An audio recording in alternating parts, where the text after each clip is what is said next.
this is a big, big game. Not to 100%. mention, obviously, how big this matchup is between the two, but for them in particular to live up to the expectations that they had for Split 1, to come out with a new player, to almost have a pretty much stacked roster now and say, we need to get the ball running from day number 1.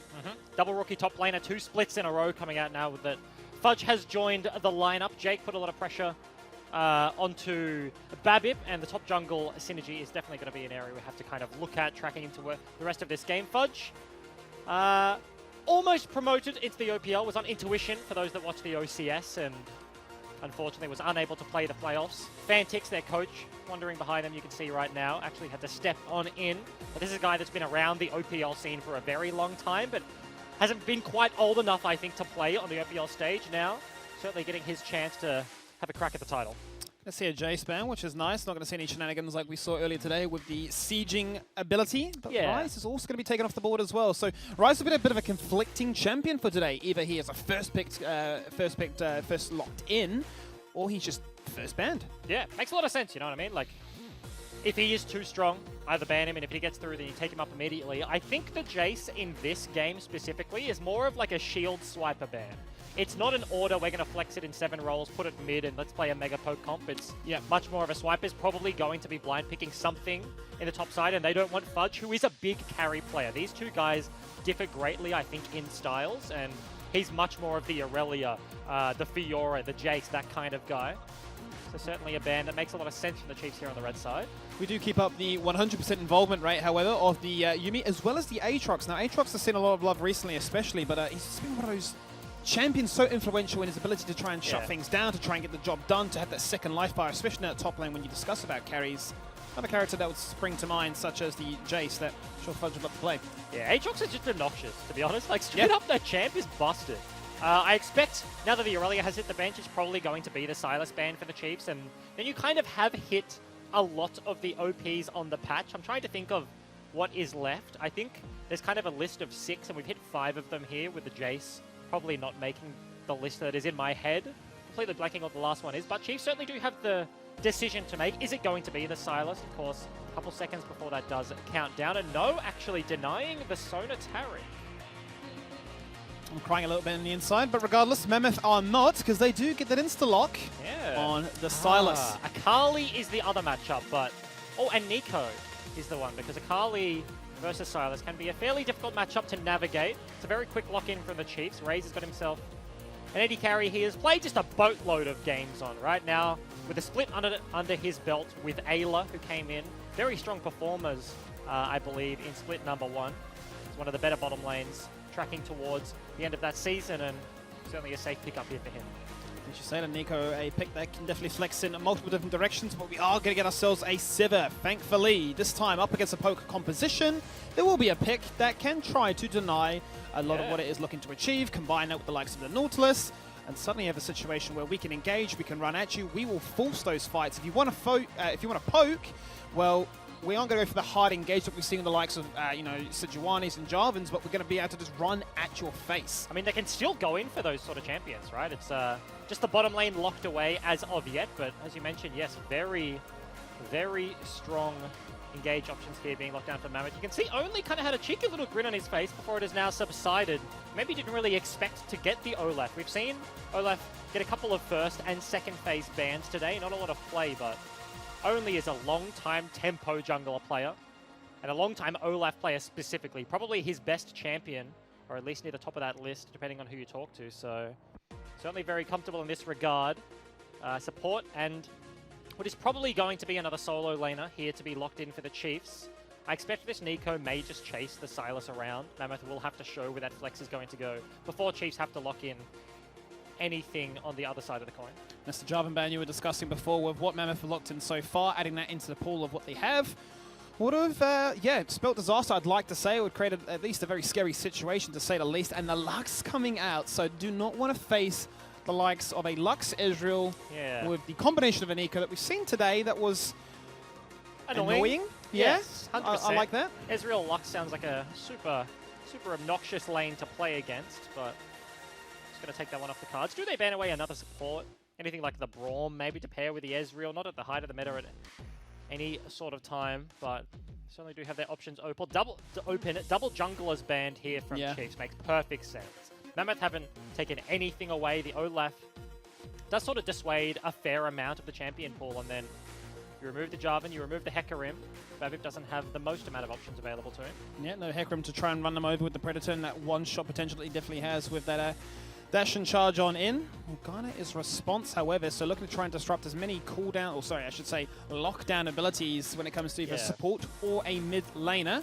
Just trying to remove a lot of that safety, right? This is Mammoth already indexing in that engage. They have the Civ at the Nautilus blind. They do see half of the bottom lane, but they obviously want to do one thing, and it's like super long range negation of engage here in the Lux and Morgana, immediately banned away. You can see Ayla's got to get his hands on the Galio. It's not going to have a Jarvan or anyone to get him into the back line, but certainly maybe looking to use this one a little bit more defensively. I will say, though, you can lay that over a Nico, over anything like that, and you do have the Olaf to run into the back line. It's not the best, but certainly can make it happen. Definitely gives you some pilling protection for the likes of the Ezreal as well. If they're going to jump into the back line, then you have these two utilities, both a basic ability as well as an ultimate, to try and provide some form of peel and protection. Kali locked in, as you mentioned before. Yeah, surprised you made it through the second phase here. In all honesty, Chiefs not wanting to take that one away or remove it from the bench there, as you mentioned, Sejuani. Just a very basic jungler. Babip has played a bunch of Sejuani in the OPL, despite probably being more of admittedly the tempo jungler player. Spends a lot of time on the big fat tank at the front line, and that's a DOS special. Actually, probably not in 2019. This is just a DOS classic. Been a Renekton player probably since 2013, 2014, and definitely has his place in the meta currently. Do have a situation, however, though, I feel as if Mammoth, they have range tools to engage. They have two heavy bruisers, if you will, that can get into your face to try and force their agenda. Then they have the likes of the Akali and the Silas to try and just one-shot you or just disrupt your behavior. Yep. And then Civet, just always chilling, always mobile, always nimble, always allowed to accentuate with this composition after. But then the Chiefs, I don't want to say it's to protect the Ezreal, because it's definitely not, but it's definitely got tools that, I'm trying to like draft my mind back to like, protect the Cogmore days, but it's like, we want to get aggressive, we want to try and stem you getting at us, but at the same time, we do want to have some means of counter-engage. So if your cooldowns do not find that instant value, well, hang on, we can turn things around in our favor. Yeah. Certainly could be the case here, and I do want to harken back to what the couch was saying, right? This is a very important matchup for both of these teams. If you remove the gauntlet, and I feel like, given what I've seen on social media, a lot of people are willing to remove the gauntlet from any sort of like form, strength of team sort of discussion. Order played incredibly well there, but Chiefs did look very dominant over the course of the split, and now with the weakened Bombers, for a lot of people coming in as maybe even the favorites to take the split. We are only into week number 1, last game of the day, but it's a long time away before we head on over to MEO. But as I was saying, Chiefs certainly want to start cementing that dominance early on in the split. And for the other side of the coin, Mammoth had just a disastrous start. I remember interviewing Fantix week after week, being like, hey man, like, you guys said you were going to win it. The goal was to win. What's going on? And he's like, look, I don't know. It's just not working. Like, we're not playing as well as we are in scrims. We need to translate. Kind of the reason of old, but certainly not the start they wanted. Definitely did find a little bit more of their footing, but now with a roster change, young up-and-comer in Fudge, been around for a while, but first birth into the OPL. Definitely something to prove here for the Mammoth guys. I think there's something beautiful about seeing what is potentially the grand final play out in week 1, when everything is pretty much up in the air. We don't know how these scrims have been going. We don't really know what these guys have been practicing. We don't know how the teams have been gelling. Also, I love having a conversation like this, because being an ex-pro player myself, I just know how the 6 other teams in the league are sitting like, God, I just hate these guys. Like, grand final potential, it's week 1, they're sitting back. I guarantee. They're so pissed. I would be so pissed just to be dismissed that quickly. Like, there's like another 9 weeks to go, mate. Like, both of these teams haven't even started, right? The game isn't over. Like, they haven't played a single game of League of Legends for the season. And it's just like, there's always the potential there, but definitely. It's a talking point to get social media excited, exploding. Popping off. But we are going to see a standard setup at this stage. So, for the most part today, quite honestly, we've seen teams play defensive. Go for the five-man defense of the map, if you will. Probably a lot more to do with the compositions that you get locked in, right? It's in terms of level 1 strength, Olaf very good. We haven't been seeing a lot of Braum as of late, especially in the OPL. I don't think we've seen a single one today. No. And he is kind of the king of that level 1 invade, so teams kind of look at each other and it's like, fairly even across the board. We don't want to be the ones to face check unless we handedly win the fight, so it does kind of end up being just a standard start across the board for a lot of these guys, feeling them out for the first week of the split. Both starting off with a red start. Both looking to get level 3 as quickly and as cleanly as possible. I really want to see how this bottom lane from Mammoth shapes on out, though. They have a lot of tools available if their prowess, ability, if you will, to win that skill matchup comes into effect. Yeah, the bottom lane, double TP has been taken from both AD carries. The Ignites are there, but I feel like a lot of the action is actually going to be towards the top side of the map. Olaf, very quick clearer. Babip has the early sweeper, who's going to take that one out from Claire as he dodges out. Just a little bit of that poke, but you can see Swiper already pushing in Fudge, gets a very deep ward into the blue buff. Nico, you can see already how much priority Claire has had. We're 2.5 minutes into the game. He's walked bottom side, warded the Raptors, flung some garbage in Sejuani's direction. Now looking to push triple in once again, if he so chooses to, and definitely looking to set things up early. They want to kind of open the map up for Only to just get his farm on, get access to any of the lanes if he does choose. And there will be some information provided here to the side of Chiefs, knowing that Babip is actually doing this blue buff. But in terms of any response, not really much of a response now. The ward has provided information, but they're not able to actually respond with a Renekton or a Nico to come. Not only that, but Olaf is prioritizing the bottom lane, going for that very early scuttle, as you would tend to see. Very respectful play from both teams right now. The bottom lane from Mammoth know exactly where the Olaf was, walk up the river, place down a ward. Did just get cleared out by the Scry's Bloom. So Olaf, in the hands of Only, still does retain access to his sweeper, which is very useful, but just clearing out as much of that vision as humanly possible right now. Compared to the last game we cast, very slow start. Oh, absolutely. That was level 2 gank, back to back across the board, but this is just wanting to get towards more of that level 6 mark, right? You know, Sejuani needs the ulti, the Galio wants to get opened up on the map. All of these things need to come into fruition, and they need time for that to happen. And as much as that, I feel like it definitely comes down once again to the predictions about these two teams and what their expectations are, not only from themselves, but from us, from what we sort of see from these rosters and the legacies that they've delivered from the past. Yeah. Stalemate for sure. Interesting that the bottom lane is being shoved in now by the Chiefs. Of course, the jungler showed down bottom side, but I expect, based on the 2v2 strict matchup, Ezreal Galio, once they have the push, will probably retain it more often than not pre-first buy. Once King gets enough gold, he can just reset, he can get himself a BF sword, get himself whatever he wants, and once the Ezreal kind of opts in for the tier or the Sheen or anything, and Sivir gets access to the flat AD, it really does then start to become annoying, and she gets to play the Sivir game, right? She just one hits the wave, you never really get an opportunity to fight unless she strictly missteps. How did he? Okay, he just skirts around the corner. Yep, that's some cheeky sidestepping. He's going to come about to look to try and threaten Fudge, but we'll be happy with just a pink ward. Genuinely didn't know that was possible. If that has been in the game for a long time, then I'm straight up a dumbass, but that... What? He went into the pit, right? He didn't go to the other side, like towards the blue buff, and I expect it can be replicated on the bottom side of the map, but that genuinely just blew my mind. I'm just like, how does... New jungle paths today. I'm like, what? Here, on the OPL. No way that works. That's... Okay. To the practice tool we go. Yeah, 100%. We will find out concrete proof, otherwise we'll run the replay later on. It's a necessity. Dragon is started up here from Babip, though. That they are. Team's pretty much inseparable for the meantime. CS is very even, if you will, between all lanes. But with the pressure coming from Mammoth to push it out and to keep the likes of the Chiefs back, they can go in for a nice, easy Mountain Drake. Olaf, however...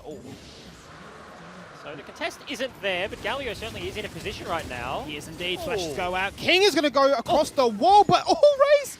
He doesn't actually land. Do not tell me this collapses. It was so close. He was low on mana. He was low on auto attacks. A lot of summoners having to be burnt, and the action is explosive. Just like that, you snap at a finger, you get a dragon. Teams decide we need to kill stuff. Yeah, across the map, bottom lane.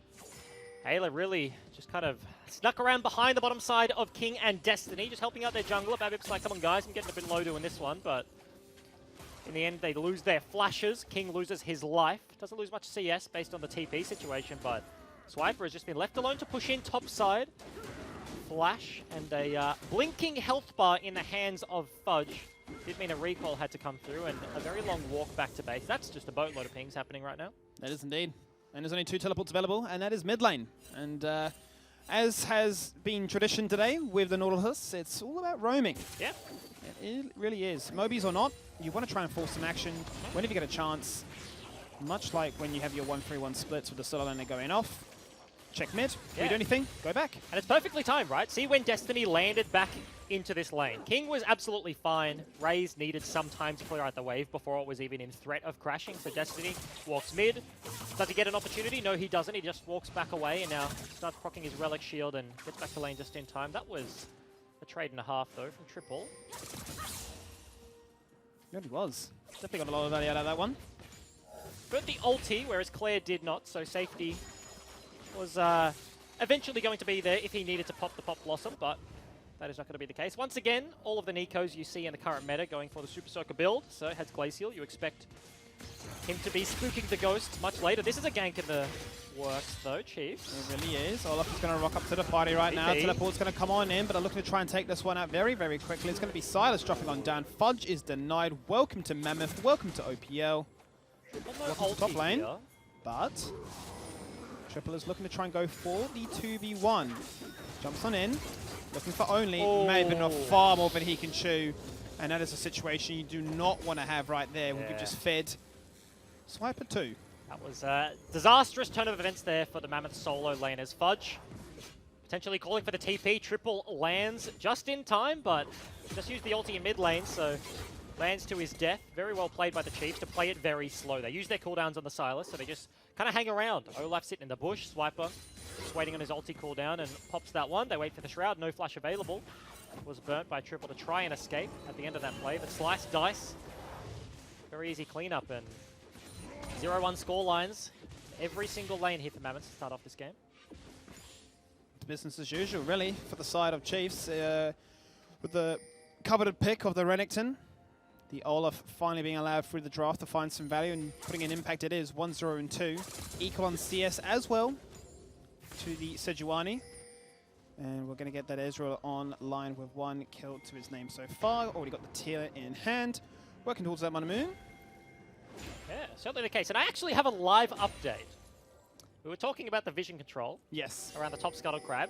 I have a message from the Chiefs coach right now. So we put a little call out, like, I didn't know that Henry with this exclusive news. Yeah, and he says, I mean, okay, if this wasn't meant to be public knowledge, then apologies, but he tweeted it to me live during the broadcast right after we seen it. And now, of course, every OPL team has seen it. But he said, we discovered scuttle vision radius changed just before playoffs last split.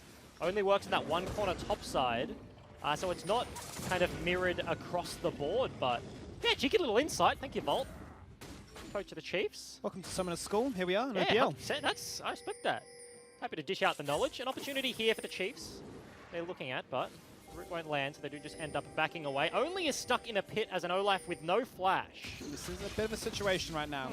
Now, the Rift Herald is going to get initiated upon.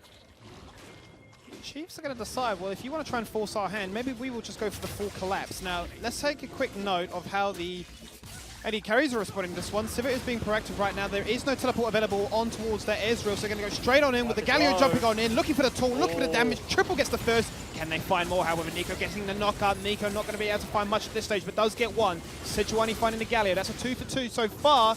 It's looking good. But the double kill is coming on out, and Akali finding that moment of madness where she says, I'm so sorry, Fudge, for before, but hopefully this makes up. Hopefully I can get another one, because Claire is running to a rock and a hard place. Yeah, this is some service right here. King delivered a pizza all the way to the opposite side of the map and doesn't even get given the kill. Come on. Put in the legwork, wanders all the way over. Raze is going to get a plate, but that was a very one-sided team fight towards topside. Akali, after starting this game 0-1, picks up a triple kill and very close in this little skirmish. All of the CC just landed there from Mammoth. The Galliolti comes over the top. No flash available, as I said, from the Renekton, from the Olaf, and once they're in, they are kind of committed. The collapse was just there, and engage was on point there from Mammoth. Eventually, Claire is stuck between a rock and a hard place. Nowhere to go by some time, but eventually does just get taken down very easily. I want to see, like, did they even try and give it? Nah, Triple wanted it. That was 5 daggers. That was just flinging the daggers out immediately. No cares in the world. Look, had a moment in the top lane. It looks good now. KD is looking clean. Yep. Triple with the free. It's a bit of a harmony. Yeah. Gets himself 7 stacks on the Dark Seal as well, so definitely good timing. Picked that one up earlier. Has gone for the reset. Picks up the Gunblade. Swiper is kind of hanging around in the bush. Wanting a little bit of a trade. He has been getting the better half of these as the game has progressed. But Proto Belt now completed for the Silas. Black Cleaver is being worked on by the Renekton. Not quite completed just as of yet, though. Dragon, of course, as we came out of the replay, was taken down, but just a mountain to an air.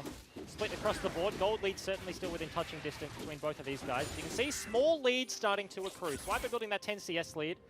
The lead was there from Claire earlier on, but those 3 kills are certainly going to dissuade that and maybe even tip it going towards the other way. Now, I want to ask you a question. Have I lost my mind, or does Raze no longer have a tier? Did he have a tier? I swear he had a tier before. Oh no, he has a Manamune. What do you mean? What? You've lost. He combined it into the Manamune. You're a numpty. Oh my god. It made you smile. Yeah. Okay. But there we go. That's going to be Claire jumping in and Claire jumping out. Triple getting the action. Yep. Had to add a little bit of excitement to this. It's getting a little bit stale for a meantime, but hang on a minute. But the Swiper is getting aggressive. It's going to be Olaf jumping into the action as well. Fudge is going to steal that ultimate away. Yeah, so gank attempt looked at there by the Chiefs. Of course, don't have a mid laner currently. Claire actually had flash in that engage, so could have looked to use the summoner to get himself the hell out of dodge, but it's not the decision that was made. Rift Herald now just being conceded here by the Chiefs. Destiny is the one doing it with his jungler, though. So Ayla and Raze have had a lot of time in a sort of a 1v2 situation as this game has progressed. Ayla has left, and Raze even stated a 1 versus 0. So these plates are certainly dying over and over again. Yeah, wouldn't be surprised if that tower actually falls on down. Destiny is going to come back in time, though, to prevent the second plating on being dropped. Just like that, 14-minute mark is hit, so that point is null and void. Not able to pick up the gold. First brick gold still is available, though, so Rift Herald can really turn things around, especially now that plating is gone. Shelly just one taps turrets, rather, especially the outer ring, so it's not all gone to God here for Mammoth, but gold lead still in the Chiefs' favor. That was actually the Akali picking up the kill earlier before in the mid lane. That gank goes over to him. So Babip handing that one to his mid laner. And Triple is getting into dangerous territory, approaching that ominous timeline of, oh, I've got 10 stacks on my Dark Seal. If I feel good enough, that maybe just turns into a Medjai's in a little bit. And he's getting scarier and scarier. Super Soaker is completed there for the Nico to try and just deal with the waves as much as possible. The Chiefs are opting in for a dive here. They are indeed. Triple does have his teleport available should he need to come on down. Raze taking a tower shot. Does drop him down to half. Does spell a little bit of disaster, really, I suppose, for the Chiefs in what is still a very, very even game. Gold, pretty much negligible. 1k to say the least. 5 for 5 for kills. A dragon apiece. 15 minutes into this one. It is looking like the triple show, if you will, to try and shut that down for the bounty. 1,000, 1,200 gold is the lead here. Rift Herald's going to get popped in the mid lane. Very, very useful turret to break this early, especially with a composition like Akali Silas, and they both have TPs. As soon as you break this, I expect King, Destiny, they're going to get towards their first item. King has actually now completed it. They track into mid lane, start just one-hitting waves, and Triple in mid lane as a 4-1 Akali is hard to deal with. It's certainly something the Chiefs have to think about, but as soon as he gets access to a long lane and the side lane has all of this extra room to play with, your teammates are now further and further away on the Chiefs side of the coin, so Mammoth looking to accentuate kind of the sphere of influence that Triple is having on this game right now and opening up the map. Yeah, definitely opening up the map, allowing for deep walls for those TPs to come in clutch and find some value. Drag it up in 45, as we'll see our very first Baron up at that 20-minute mark. So that's something to look forward to as to how explosive these two teams decide to rock and roll when it comes to that. But bottom lane is starting to ramp up, I suppose, really for the likes of Raze, working towards that Sheen. And we're going to get to see if it's going to be the Iceborne, if it's going to be the Trinity. What flavor is he feeling today? I'm expecting to see the Ludens. Probably dependent on whether he goes for the Ludens first or the Sheen upgrade first. I expect if the Sheen gets used first, it will be the Frozen Fist. Able to kite out the Mammoth comp. It's kind of actually very useful against a Sivir. Yep. Because she just presses her R button and like all of her friends run at you, and a single glacial like proc off the Q of an Ezreal. Can do a lot of work in that regard, but Yama's definitely not going to help you against an Akali or a Sylas getting on top of you, so definitely options to be made. This is just a dragon going over to the Chiefs. Ocean isn't the biggest prize, and Mammoth knew exactly what was going on. You can see a lot of pings towards top side as Swiper is playing very defensively. Yeah. Sejuani tracking up and looking to contest. Pings are already spotting out exactly where Babbitt's positioning is. Does have the control wall, does have the scanner available, so looking to try and scout things out. But Swiper has the map awareness, the knowledge to know what's going on. And I want to note like a little bit of a trend. Did you see Babib's pathing? It went around and kind of, as soon as he rounds the corner, that is actually, hold this thought only, as soon as he rounds the corner he's on right now, didn't go straight into the lane and straight up look for the dive. The turret is still standing, but essentially could have looked for a little bit more out. A lot of junglers do kind of do that. They round the corner and then go straight to the bush rather than cutting off the exit completely. Not willing to opt in for the 1v1, but really interesting there. The top turret is still being pinged on time and time again here. Swiper's in a bit of trouble. Galio's landing though. This is the switch though, this is what they want to look for. Fudge taking tower shot after tower shot, gets jumped from Proto Belt, not going to be enough right there. Looking to try and chase this one down though. Swiper is big, 2-1 and 3. Black Cleaver to his name, basic boots, but with the ultimate spewing, definitely a beast to be reckoned with. These teams are communicators. On the way pings all over the place. Fudge, of course, did fall down, lost his flash, but Destiny may be now in trouble. Destiny indeed in trouble. He's getting slowed on down because there is going to be a lot of pain just received to the face. Lunan's Echo is actually going to be unlocked, so no Iceborne just yet. Opting for the instant burst. And it was useful there. You can see Destiny on the Nautilus. I always say he's one of those champions that if he's not going forward, he is so incredibly squishy. Didn't use the ulti, so didn't proc the aftershock. Hey, look, going for the taunt. Actually get completely baited out right there. Sejuani looks to try and respond with her own ultimate, looking to try and chase on down. Oh, flash in! Israel saying thanks for the bounty. Never mind that. 4-2-1 is now your score. And Ray's finding value after value. Going to pick up some CS in the bottom lane as well with his ultimate 2. And Claire, mind you, the entire time was split pushing. So now we start to see a bit of a macro advantage, and quite rightfully so, a 5k lead now. Yeah, kind of out of nowhere, right? That was a single pick onto Fudge, so it ends up being like a 4v4, and as you mentioned, Claire just gets left alone with a top lane turret. Raze, though, 20k, had himself about a 2,000 gold lead now, 3-0 on the Ezreal. Very good performance so far. Finished the Ludens and then was just popping off the burst damage left, right, and center. Destiny got one hit, as did the other member of the Mammoth lineup. Triple goes down, gold into his back pocket, and certainly feeling good as we are approaching Baron territory. 19.5 minutes is on the clock right now. They have a big beefy front line. They have the Galio, they have the Olaf. To do this one fairly reasonably if they do want to set up, but not quite there just yet. The gold lead though, in the 80 carry position.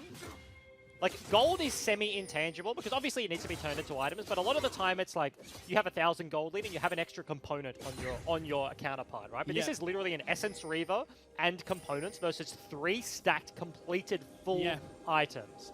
Muramana has transformed. He's got the Ludens, he's got the Frozen Fist. Didn't waste any money on his free-ass boots, and it's a very strong Ezreal and a very weak Sivir at this current moment. And you're talking about the taxi ride of a Sivir. Pops her ultimate, screams and shouts, tries to get the boys excited. Yeah. That's pretty much what it is at this stage. A wet pizza. Oh, Fudge in a bit of trouble here. Flank on from the Chiefs. No flash, no TP, no chance really for a counter engage, but is going to use that Proto Belt to try and run away. I'll be disabled for the meantime because does have the Olaf ultimate unlocked and stolen. Yeah. Does actually prove to be invaluable for very smart usage there. Steals the right one. Raze maybe in a bit of trouble. That's the lockdown from Destiny. The ulti committed. Fudge rocks around the corner and says, I got ganked upon, but now I'll be the one doing the ganking because that's the shutdown onto who else but Raze, the big Ezreal. And this could be Baron potential right now. Multiple pings going down. Yeah, Fudge got caught out, but the ulti saves him. Double death from the Chiefs. The entire bottom lane is off the map for at least another 20 seconds. Flash is there for only if he wants to go for the steal, and he is level 11 to level 11. So the 50-50 is on the cards. Not a poke coming out here, only throws an axe, but Swiper. Destiny looking to try and chase this one on down. Claire going from the knock up and just getting absolutely deleted as she does. Forced to flash away, but that won't be enough to keep her alive. Swiper trying to buy as much time as possible. Fudge is doing whatever Fudge can, and he says, I can be anything you want me to be. Raises back. Both go for the clock. Oh, both go for the ultimate, and both fall on down. Babbitt, please jump away, but Olaf wants a piece of you. It was Baron. It wasn't Baron. It is now Chiefs. And Raze, from being taken down and denied a bounty, says, give me that bounty back, and I'll make my scoreline double. And that was his fault. That was his mistake. He gets caught out. They almost lose the Baron, but Chiefs, they buy just enough time. His death cap, or his death recap rather, ticks down.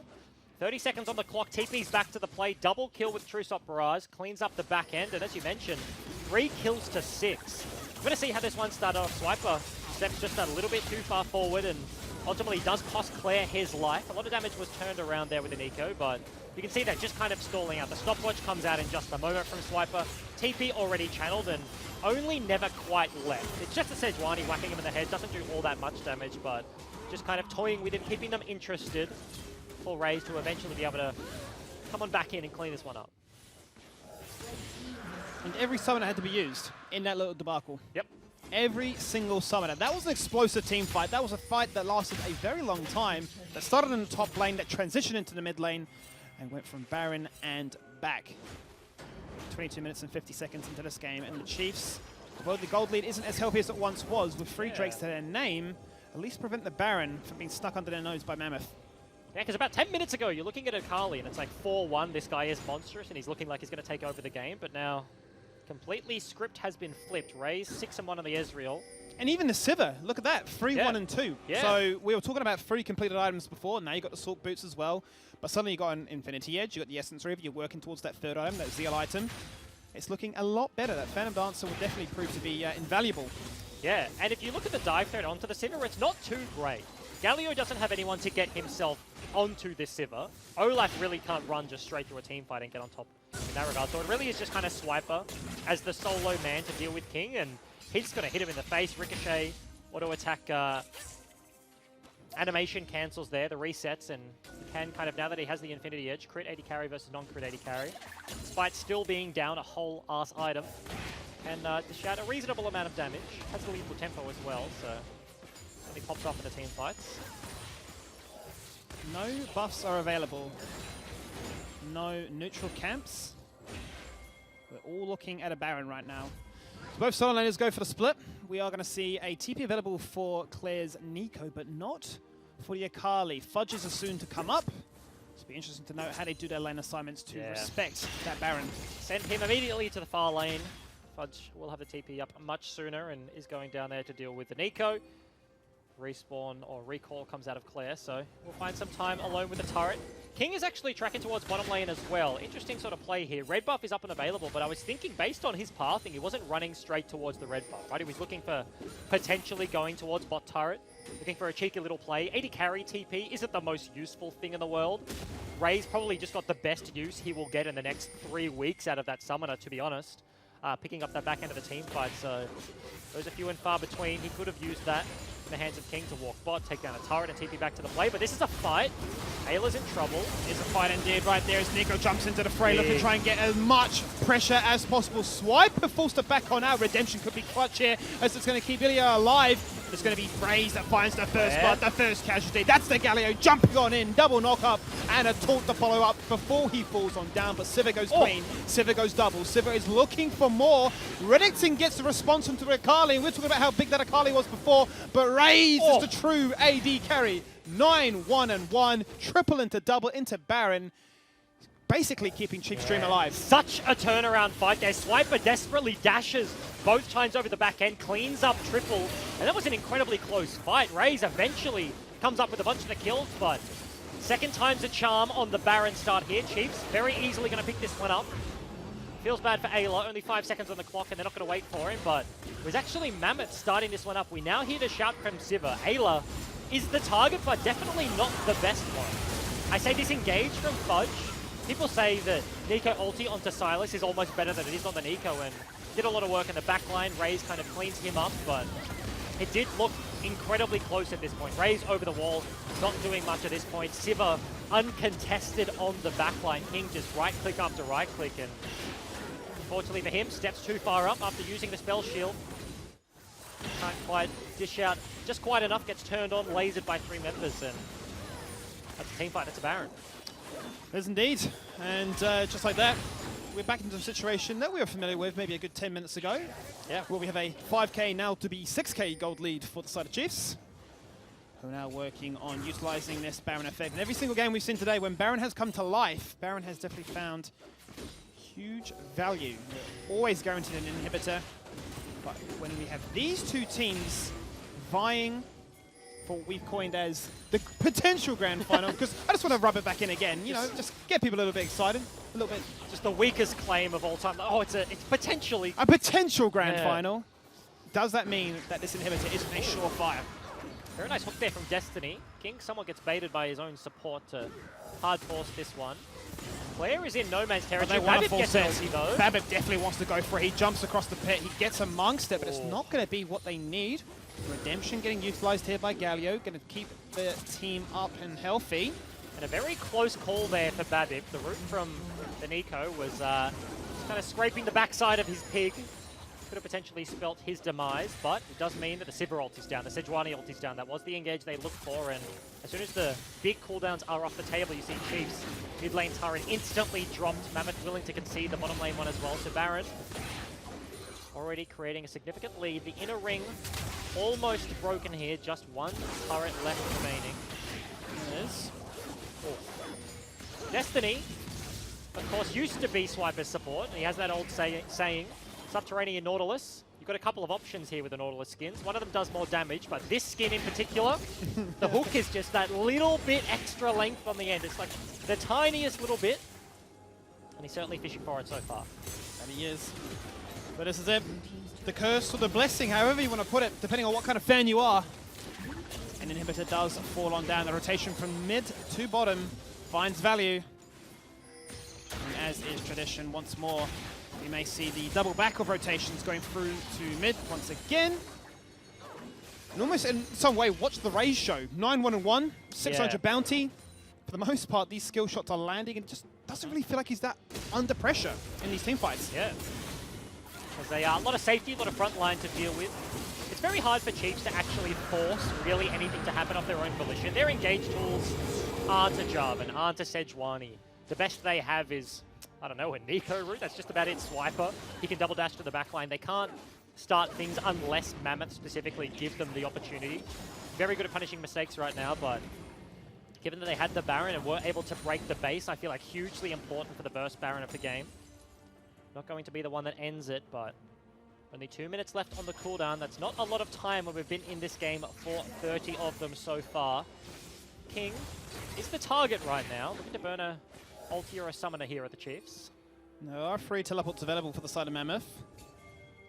Claire doesn't have hers at the moment. Fudge once again on side lane duty. Clean up the waves. Their option definitely for the split pushing potential, but Chiefs definitely letting their presence known by invading deep and invading hard. Going all across the map saying, we own this. We've opened this map up. And what, for the most part, especially in the early game there, Bryce, was, hey, triple, you know, Silas, this middle tower allows them to have so much free reign to work with their teleport, to be creative, to find flanks, to be that backline nuisance. Those opportunities never really came to fruition. Yeah, it was a couple of skirmishes don't go their way. Raze picks up a couple of kills. Back-to-back team fights picked up triple upon double there, and now is a very scary proposition. I like what Chiefs are doing with this setup. They very early set up all of their vision towards topside, got themselves some staggered resets so that they do maintain some control of the map. And you can see Ayla still has 4 wards to deal with. They're not too fussed about bottom lane. It eventually will push out by itself just with the super creeps, and the turret did fall down, but they're just trying to keep Mammoth as far away from the Baron pit as reasonably possible before the big purple worm spawns, right? The deepest ward they have right now is just hopped over that mid wall, and Ayla's going to pop his sweeper and won't find anything. We'll find one at the back end, so Mammoth. This is that dance, especially with the neutrals, that becomes so frustrating. Especially when you can toy around with the likes of protecting that Ezreal with this composition that's proved to be so strong so far. They play the dance with double super minions pushing bot lane. Somebody has to respond to that one. Twin Shadows will scout you out. Yeah. 30 seconds and counting. TPs will be invaluable, however. And in a general sense, Ezreal, very hard to kill. 9-1 Ezreal, even more so. And his last couple of items were a Hex Drinker and a Bork, so more life steal there. Has the active, and of course has the magic damage shield, so Triple's job of trying to one-hit raise in the backside of a team fight only gets harder from here on out. Baron only 5 seconds away. You can see as we toggle the vision, Mammoth see absolutely nothing in the top river there. No, they can't afford to face check this either. No chance whatsoever. Zeeks is available for the Nautilus to try and get aggressive with it, but in terms of value it may find. Sivir is a very good user of the buff, but Chief's already half HP on the Baron. Blue Orb does spot it, so Mammoth no. They're coming in quite late for this one, 2,000 health encounter, and that's going to be the easiest Baron pickup in the land. Smite was used. Quite honestly, if they want to be cheeky, it did not even need to be, but they want to force this one. They're looking to try and chase on in. Where do they put their attention now? Top lane is already pushed in. That's where Clear put their attention before. And that's where they're looking to try and push on through, as the inhibitor is still down in bottom lane. That is still passively pushing in. So once again, we go back to this dance with a Baron, with the pressure, with the slow dying death that Mammoth had to sort of somehow overcome. And Ezreal, Nico, both of these champions, ever so annoying underneath the turret. You can see the cannon minion whacking away at the turret. That was a very nice route onto the Sivir. King pops almost his entire HP bar, and that may just be enough to lose the inhib. Tiny misstep cost them dearly. Mammoth, you can see, positioned to the flank, really wanted to try and turn this fight around before that inhib even became an option for the likes of Chiefs, but King biting off a lot of damage. Bottom lane still pushing. Now going to go for the clean sweep. The super minions, but this time they need to try and force something to happen. They're going to start off with that Sejuani. Galio going to come on down, crashing on down. Redemption is there, heals are up, Nico's down. And they do whatever they can to try and make things happen as King opens up the account. But the response is good. It's a 1-for-1 so far. Still in favor of Chiefs, despite more members being rather low. Bear in mind, there is inhib still pushing. Yeah, King actually now completed a bunch of items off the back end of that one. TP will come through, but this is a flank from Triple. Very deep. Not sure if Chiefs know about it just as of yet. They don't have vision. Omi's going to spot the Akali, but they're now onto the inhib. And this is what we've been asking for all game long. Now finally we're going to start to see some life come into play right there, but Destiny gets taken on that. Raze is gone though. That's a big bounty picked on up. Sejuani getting in there. Triple finding that flank value. Can they find more, however? It is a Swiper with a GA and a Galio that has a flash. Okay. But so this is the life sign that we wanted to see. Successful defense there from Mammoth. They didn't lose their last remaining inhib, and during that fight, the bottom one spawned. So, the singular structure down on the top side of the map. I was saying, King dealt so much damage off that team fight. I was saying earlier, Chiefs don't have really much backline threat. Swiper is basically it, and Chiefs are actually spending a lot of their resources defending Quinny K Raze on that Ezreal, right? So, King is just getting to sit there. He actually can hold his spell shield onto to use for abilities like True Salt Faraz. He's not being contested by a Renekton stun, by a Galio stun. He has all of that safety, and ricochets are now starting to become a problem. 4 items completed, probably working on the QSS as his last, but crits bouncing through the rest of your team is certainly not the situation you want to be in for the Chiefs, and you can see how hard it is for them to force their way into the base of Mammoth. These are the moments that you're after when you want to try and slow things down. You want to give yourself that another opportunity, and well, they'll get it. We talk about average has been, what, 24 minutes at the start of this day? I don't think we've really had a game that was a stomp as is that kind of time fashion. They've been, for the most part, definitely late game oriented, I'll tell you that much. 35 minutes into this one, we are looking at a situation where it could either be done by Elder or it could either be done by Baron. 2 chances separated by roughly 2 minutes, just under. 2 big moments for both of these teams to try and force either defense, an end, a win, or turn around. Chiefs still have a little bit left on their Baron. Galio, the only remaining member to have the buff, I believe. Maybe Swiper in the side lane, but it does just fall off as we speak. So, purple minions no longer on the Rift. You mentioned 2 minutes before they will become up and available once again. But Chiefs unfazed by the lack of the buff. They're still wanting to contest the base of Mammoth. They haven't really left it for a very long time. They won the last team fight, sure, but weren't able to get any sort of map control back, and that is the price you pay with all your inhibs down. Super creeps knocking on the door of your Nexus need to be dealt with. Yep, Chiefs definitely bullying Mammoth here by saying you have to respond to top lane. Thanks for the inhibitor in mid lane. Are you going to force a fight? Yes, you are. The Sivir pops that ultimate, but it's going to be a bit of a bait at this stage, maybe a little bit preemptive. Okay, it's defended the inhib for a second, but as soon as that next minion wave comes on through, surely gone. And I have to say, complimenting Ayla, it wasn't him in this regard, but he spent so much of this game intentionally tanking CC teamfight starters from Mammoth. This time it was only on the O-Life, standing in front. Chiefs are doing a very good job of just deploying their teamfight. Very strict in the one front-to-back formation. Ulti on to Raze, though. This is an opportunity. It is indeed. The taunt doesn't land, but the redemption is going to come across right now. Swiper is massive there, and that is a big knock up there from Nico. Can they find any more? The response is going to be good as well. Raze completely untouched. Can he find the valley from afar? Can those skill shots do the job? But Babip is on the hunt, and it's going to be 2 members that survive from Chief, whereas only one, that of Destiny, falls on down. They do, however, prevent the super minions. Yep. Certainly is the case, and I have to say, Fudge on this Silas. You look at the scoreboard, you're like 0-5-13, oh damn, this is a roughy start to your OPL career, but this is 2 team fights this game already. Stolen and Eco ult again. He was the singular man to turn this team fight around. We're going to take another look. Chiefs, as I was just saying, they're very strict on their formation. Raze steps up for that last auto attack, cops the Nautilus ulti, and just take a moment to look at how this starts up. He steals the Nico, pops the Pop Blossom, flashes onto every single member, also denying the Galio wall. Yep. So Chiefs lost so much value just from that single turnaround play there by Fudge. Sivir once again. King is just whacking everybody. No cares in the world. Swiper a little bit too late on the Flash W there. He saw the problem and he's like trying to rectify it. Flash W, try and get the stun down, but teamfight was all but lost in that point. And Mammoth, 2 fights in a row, they are the victors. Scary situation when you're talking about AoE cleave and team fighting potential. Ricochet, even without the on the hunt, is giving them a short run for their money. But the big purple worm has spawned, has graced us with its presence, and soon the Grandpa Dragon will be up in a minute. It does look like a Grandpa. It really does. City Zelda, another engage from Babip though. Oh, Raze is in so much trouble right there. He gets jumped upon by triple threats. It started off with Sivir, but it ended with the Assassins. And they're just going straight up mid. Mammoth may want to keep committing to this one. They have Nautilus ulti, another pick, and they can probably end this game right now.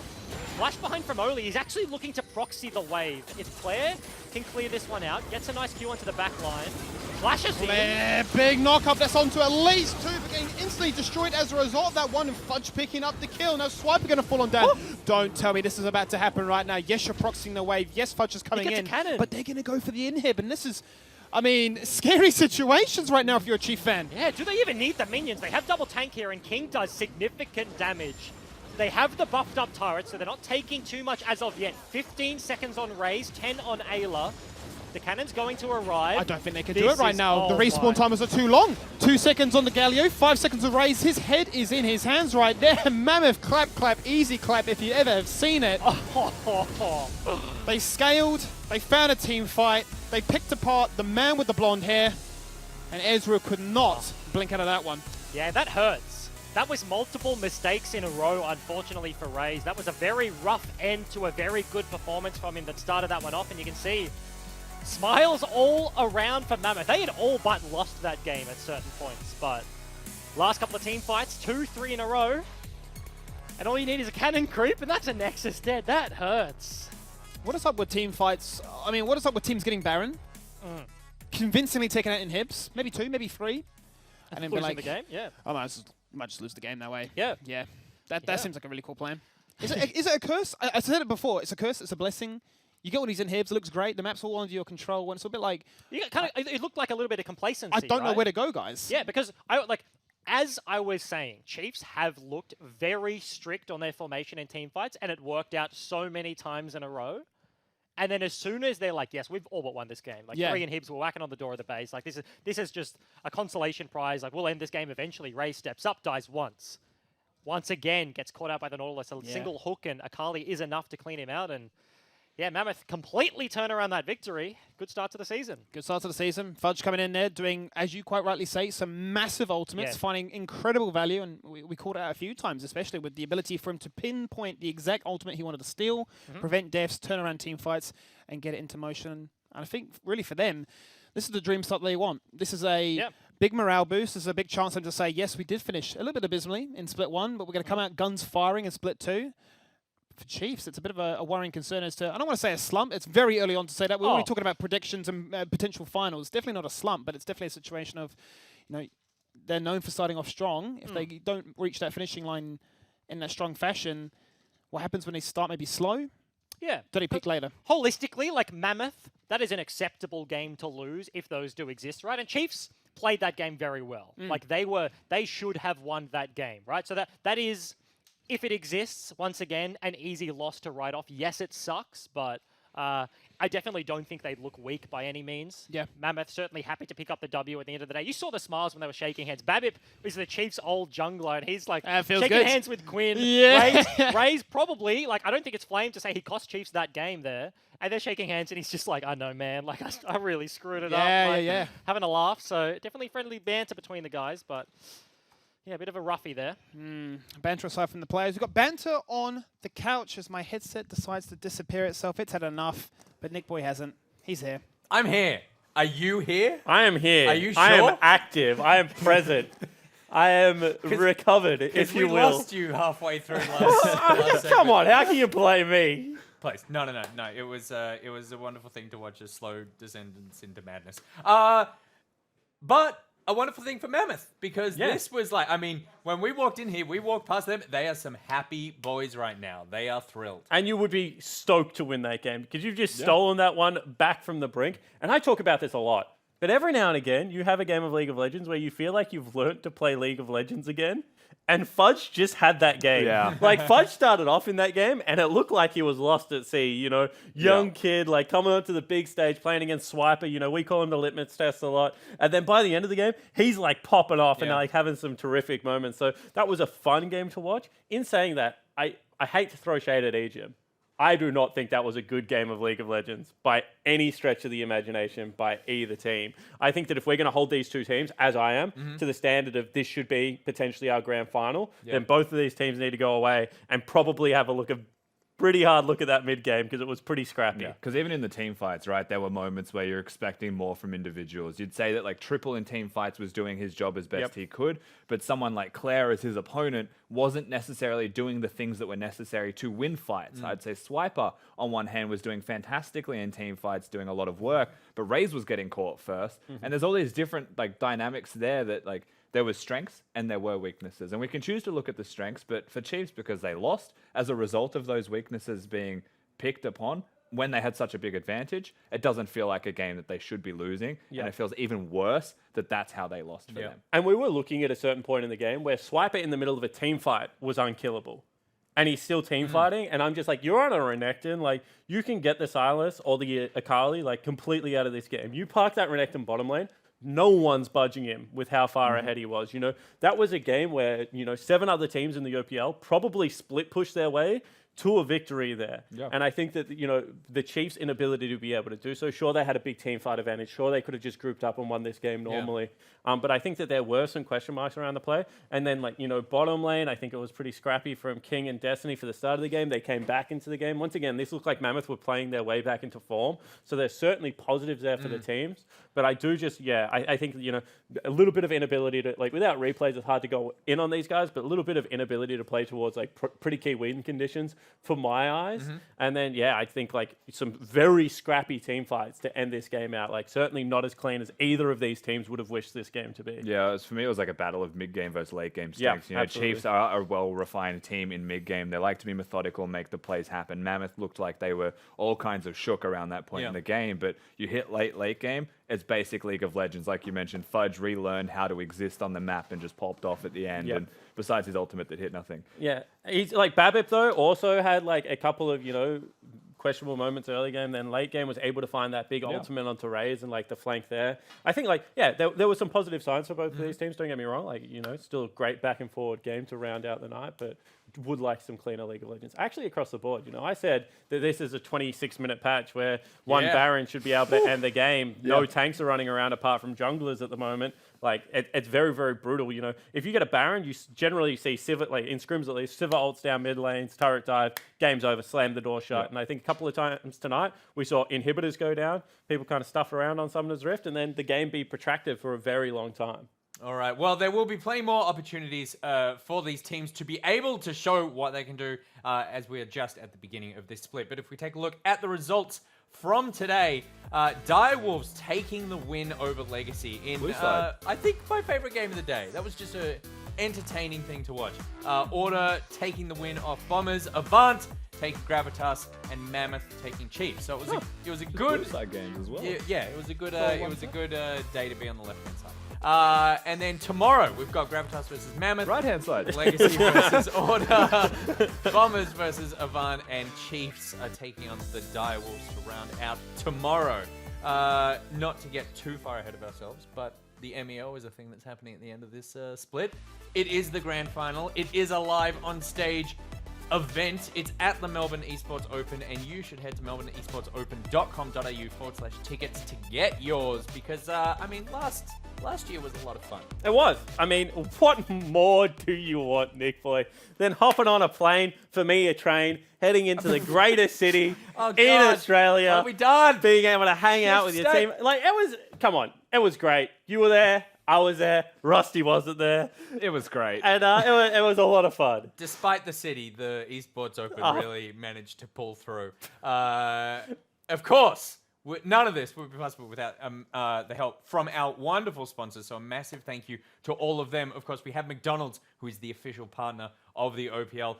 We have M-Wave, who is the official retailer of the OPL. And we have HyperX, the official headset of the OPL. And I would like to add Bailey, the official dog of the OPL. We couldn't have done it without you, And Bailey. Nick, the official host of the OPL. And of course, Jake.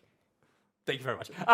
Good boy. So, of course, we have Nick Plays League. The MPL is coming up right after a very, very short break. Very, very short break. We're going to jump into an ARAM or two, see what happens. Snipers. I have not played League in a while, so this is going to be interesting. Neither is he. Neither of you. You've got a much better reason though. If you get 3 assassins, you get a good comp. That's all I'm saying. All right, well, we're going to see what happens. We Unstoppable hope you early can stick around, jump into a game, try and snipe us, and we will see the rest of you tomorrow for more OPL action.